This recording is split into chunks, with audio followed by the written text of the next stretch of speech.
Hello and welcome. Thank you for joining us. It's Wednesday, April 17th. You're watching News 2 on via Channel 4 and 504. I'm Leslie Camis-Young. Topping our stories tonight, it was all smiles as kids who attended the reopening of the playground at Emil Griffith Ballpark got the first crack at the brand new facility. For many on St. Thomas, the ballpark's reopening symbolizes progress and continued recovery from hurricanes Irma and Maria. News 2 James Gardner has that story. What you see behind me doesn't really serve justice unless you can see what the old playground looked like. Holding up photos of what the playground at Emil Griffith Ballpark looked like after Hurricanes Irma and Maria, Sports Park and Recreations Commissioner Designee Calvert White said Tuesday that the contrast of the newly renovated facility in the background was like night and day. To celebrate, the Community Foundation of the Virgin Islands held an afternoon of play for the unveiling of the revitalized playground at the ballpark in St. Thomas. Funding for the project was provided through a private donation to CFVI. I had a meeting in my office with Wholesale Playgrounds. We had a conversation about the playgrounds in the territory and how we was going to go about trying to fix them. Literally, as we finished that meeting, I got a call from Community Foundation Virgin Islands that we had a private donor that wanted to do some stuff in the Virgin Islands. They didn't tell me who the private donor was. They simply said that we had a generous donation and we had a private company that wanted to do 2 playgrounds. Originally we talked about 2 playgrounds. The company is Carnival Cruise Line, who had contacted both CFVI and the USVI Department of Tourism shortly after the 2017 hurricanes to see how they could contribute to the recovery effort. Once White learned that Carnival Cruise Line was the donor, the decision was made to put the funding into one site that could benefit the entire community. The playground design incorporated the cruise line's signature colors, red, white, and blue, and in the months that followed, a complete transformation of the facility ensued. Along with new surfaces on the playground itself, all the equipment is brand new. I believe that by having more places in the territory like this, and I know that our new commissioner, our commissioner nominee, is committed to that, where children can have fun, engage in physical activity, instilling in them healthy habits that are likely to stick with them for a life. Speaking at the official opening Tuesday, CFVI President Dee Brown said the project symbolizes the kind of public-private partnership, one that benefits the continued development of children and families within the territory. The storms took away so much, but when we come back, we want it to be better. We want it to be stronger, and we want it to be a kinder and gentler community for our children and our families. And for CFVI, nothing epitomizes that more than what you're looking at today. Speaking for Carnival Cruise Line, Stephen Swartz said the company hopes that the playground creates new memories. We provide fun and memorable vacations, and that's what we wanted this park to do. We want this park to provide fun, memorable moments for families and for the kids, and I think there's no better value than coming here and being able to spend time with your friends and family. So, for News 2, this is James Gardner.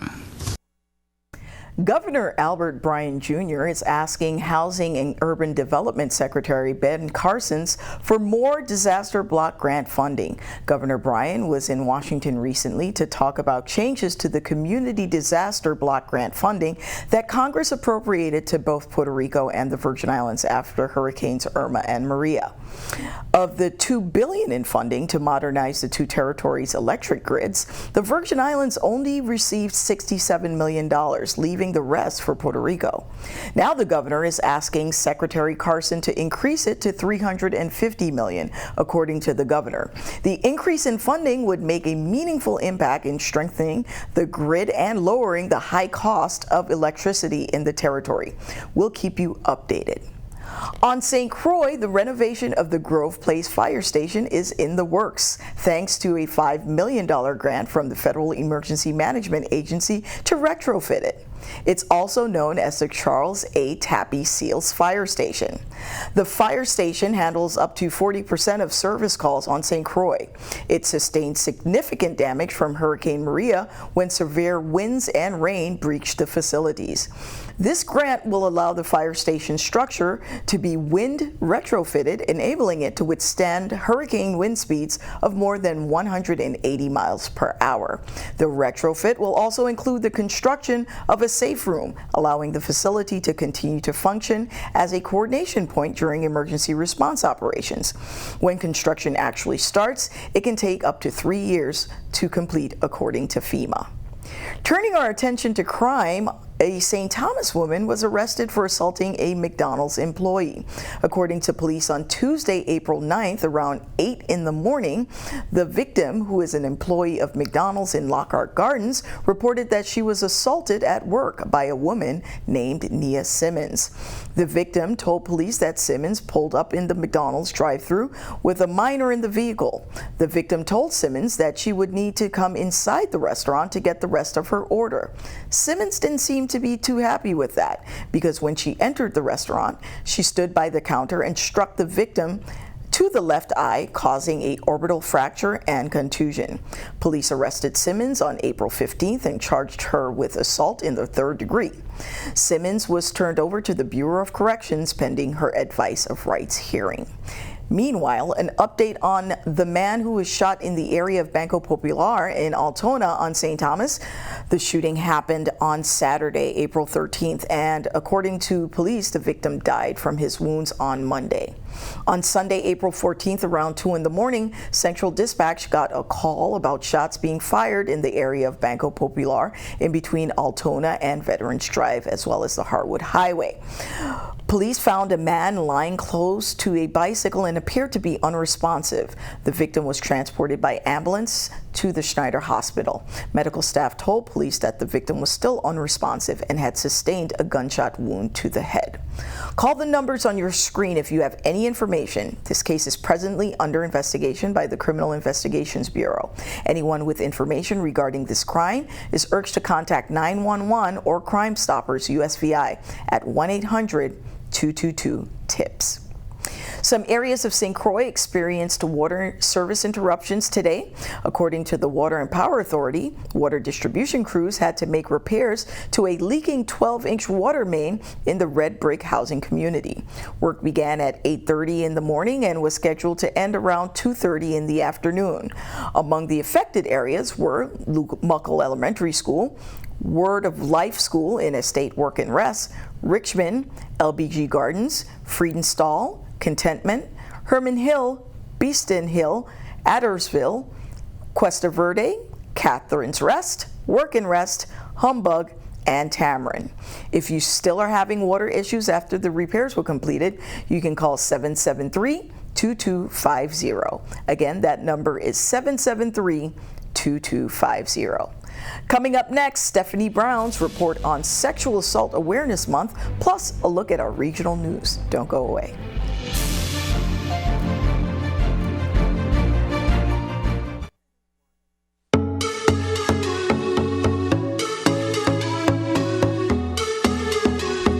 Welcome back. Earlier this week, Governor Albert Bryan Jr. attended a showing of the Coral World dolphins. The controversial dolphin habitat on St. Thomas has drawn criticism from some St. Thomas residents. And even though Coral World has 4 dolphins in the facility, the opposition has not completely gone away. On Tuesday, the Virgin Islands Dolphin Voices, a grassroots organization of Virgin Islanders opposed to the dolphin habitat, sent out an appeal to the National Marine Fisheries Service, urging the agency to deny an application by the Chicago Zoological Society to send 3 dolphins to either of 2 facilities. One of them, Coral World on St. Thomas. The other is the Brookfield Zoo in Chicago. According to Fiona Stewart, founding member of VI Dolphin dolphin voices. The application is vague and premature and lacks precise information on factors central to the welfare of the 3 dolphins. Stewart reiterated the major reasons why her organization opposes the dolphin facility, including the health of Water Bay, which is unsuitable for any dolphin and could result in serious health and welfare issues to the animals. Stewart is also requesting that a public hearing be held on the matter and is urging others to call on NMFS to deny the application as well. We'll keep you updated.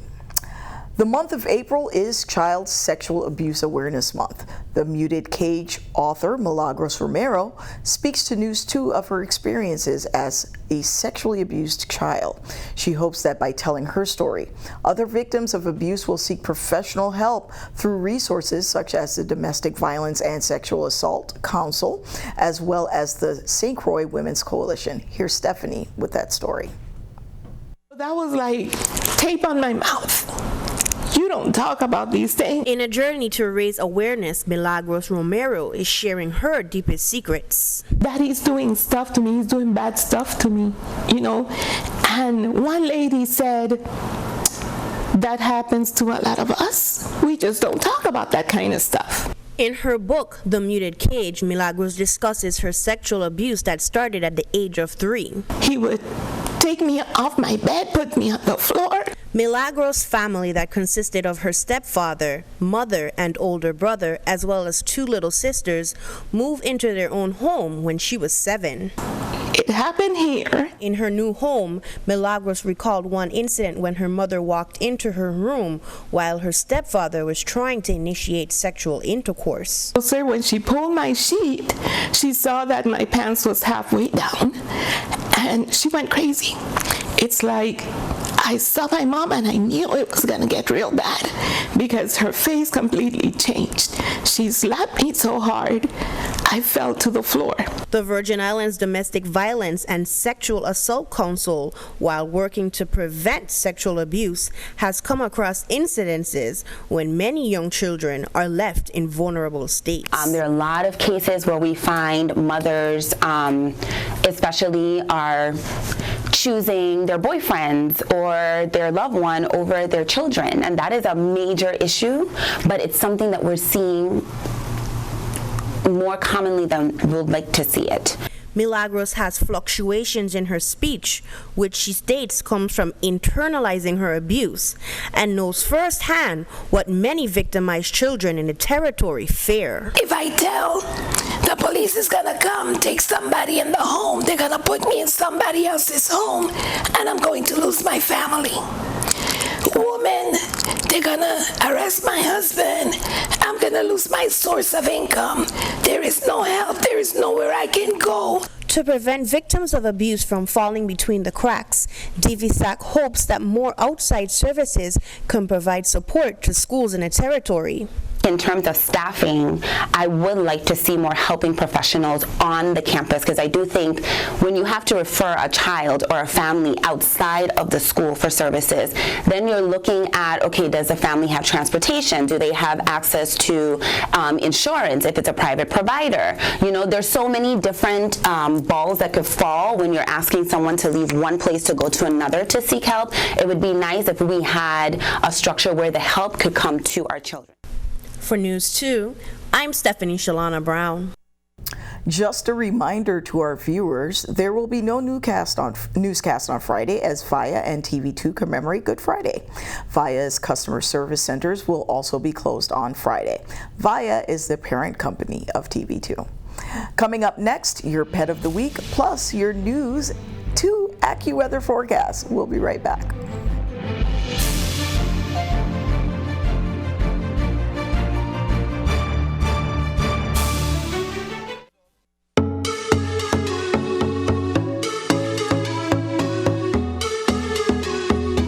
Welcome back. Time for our pet of the week. This week, it's a big boy named Finn. He's been at the Humane Society for a long time, and in an effort to finally find him a forever home, the Humane Society included him in the 30 for 30 challenge. Phil Hansen, animal caretaker at the Humane Society, tells us more about Finn.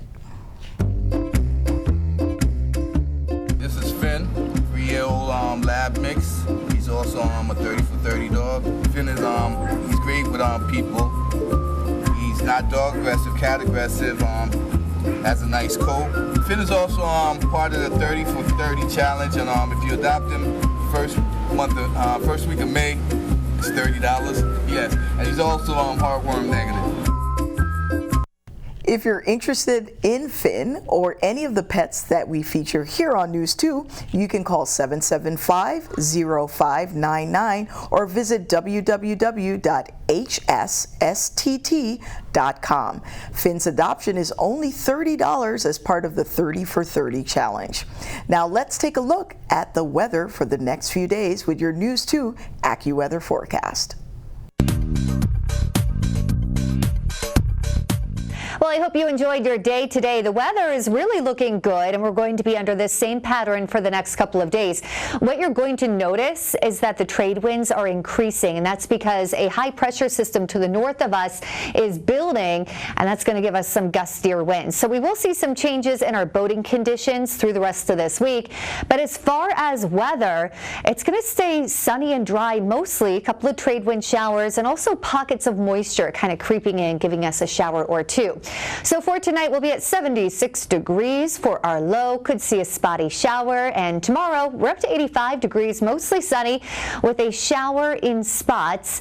And also in St. Thomas, 85 degrees. Could see a light brief shower. St. Croix up to 86 tomorrow with a shower in some spots. So taking a look at the marine forecast, for now, it's not looking too bad on the Atlantic side. We're seeing waves 2 to 4 feet, winds out of the east 10 to 15 knots, very similar on the Caribbean side. Waves also 3 to 5 feet, winds east 10 to 15 knots. Now the rip currents, they're picking up as well with those winds, so just keep an eye on those beach warnings there if you're planning on bathing at the beaches. Here is the extended forecast. Lots of sunshine each day with the chance again of a shower passing on through pretty much any time. Our temperatures are holding steady. Our highs are right there in those mid 80s and our lows are sitting in those mid 70s. Have a great night. Thank you for that. Coming up next, News 2's Sports with Gary Anthony and Alex Randall's News and Comments.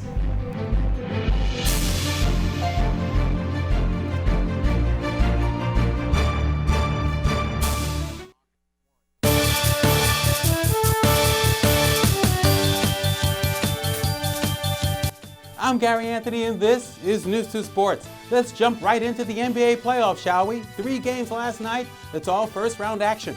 The Toronto Raptors evened their series with a 111-82 stomping of the Orlando Magic in Toronto.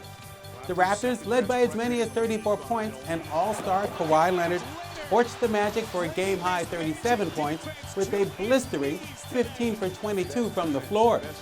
Now, Game 3 will be in Orlando on Friday night, where the Magic, well, they were a very respectable 25-16 in the regular season. Over in Denver, point guard Jamal Murray caught some serious firepower in the fourth quarter where he scored 21 points, and the Denver Nuggets, they rallied from 19 points down to beat the San Antonio Spurs 114-105 and even their series at 1 game apiece. The Spurs, who got a split on the road, returned home for Game 3 of the series on Thursday night, where the Spurs were an outstanding 32-9.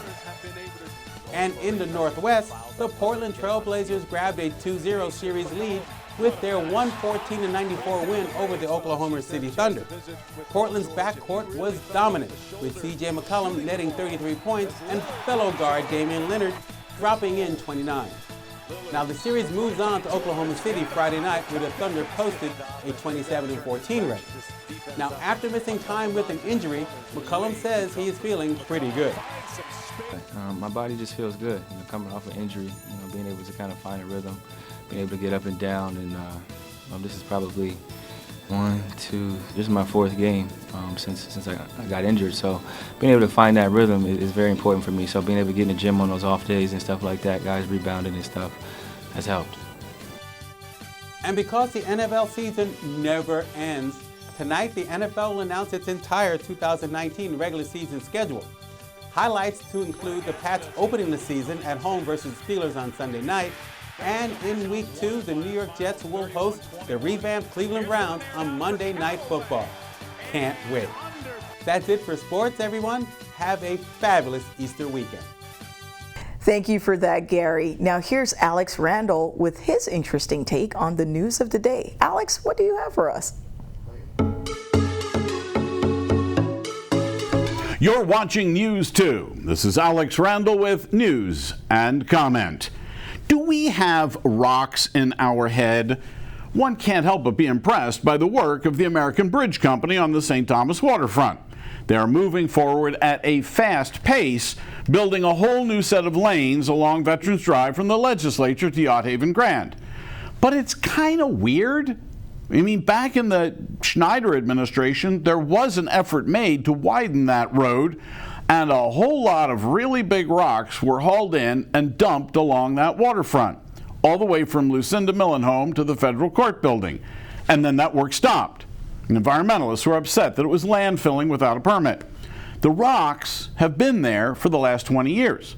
But now, as American Bridge builds the new lanes, they're removing the rocks and bringing in new rock.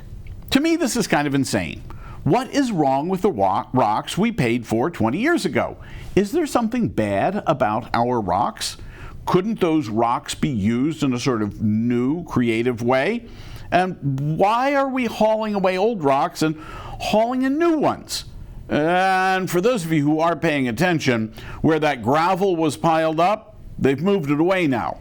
Seems kind of weird though, doesn't it? Pile stuff up and then take it away. Governor Bryan says he wants transparent government, and here comes a new website as a comprehensive database of revenues and expenditures. You can go to transparency.vi.gov and find all kinds of things: appropriations, expenditures of public funds, receipt of federal and public funds, annual government expenditures, funding actions, recipients' receipts, entities' money, local aid to different departments, annual revenue, and more. Graphs, numbers, pie charts, the works. You wanted transparency? You got it. Oh, did I mention that the transparency website was mandated 7 years ago? The Government Transparency Act was passed in 2012. That law says there will be an internet website with a comprehensive database of expenditures and receipts. It only took 7 years.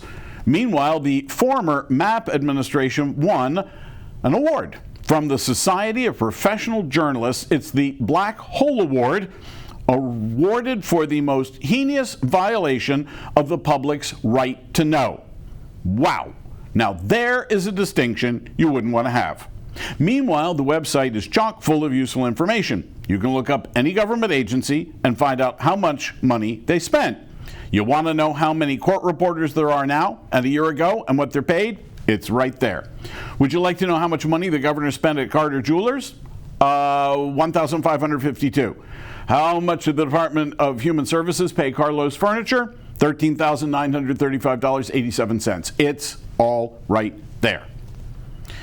When was the last time we built a new hotel in the Virgin Islands? 20 years ago, Diva Carina Bay Resort and Casino. Former Governor Mapp wanted a new hotel. He had visions of a 250-room hotel, national brand, upscale facility, food and beverage outlets, meeting rooms, recreational amenities. It never got built. Here comes the new governor. He says he wants a new hotel before his term ends January of 2022. The governor says he wants a hotel. We have heard that before. Meanwhile, there are a host of potential hotel projects that are mired in paperwork.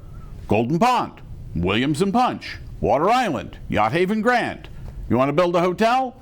Why don't we just clear the hurdles out from in front of the ones that are waiting to be built? Meanwhile, Traveler's Choice Awards from the Caribbean Journal have named the Fred Hotel on St. Croix the best boutique hotel in the Caribbean. The Fred is a 12-room facility in Frederickstead. That same Caribbean Journal listed Belongo Bay Beach Resort on St. Thomas as the best family beach resort in the Caribbean. It's good to be a family resort. Managing Director Richard Domingue says they are a family business. They've been a family business since 1974, and they do all kinds of things to be family friendly. Oh, that Caribbean Journal also listed St. Thomas as one of the best cruise ports. Maybe some of our neighboring islands are struggling with their storm recovery, but we are back enough to be winning awards and that's good news. President Clinton's coming. He will be here June 4th, meeting with the Clinton Global Initiative Action Network on Post-Disaster Recovery. It's happening at the University of the Virgin Islands June 3rd and 4th. The former president has made it his work to address the results of disasters in our region. It won't be his first visit, and it won't be his last. You're watching News 2. This is Alex Randall with News and Comment. Now back to Leslie. Thank you for that. And that's it for our show tonight. We're live on Facebook and YouTube and via Channel 4 and 504, Mondays, Wednesdays, and Fridays, 7 p.m. and 11 p.m. Follow us on social media, tag us on any stories you want to see on the news, or send us a message on Messenger. You can also email us as newsdirector@tv2.vi. Thanks again for joining us. I'm Leslie Cummings Young. We'll see you next time.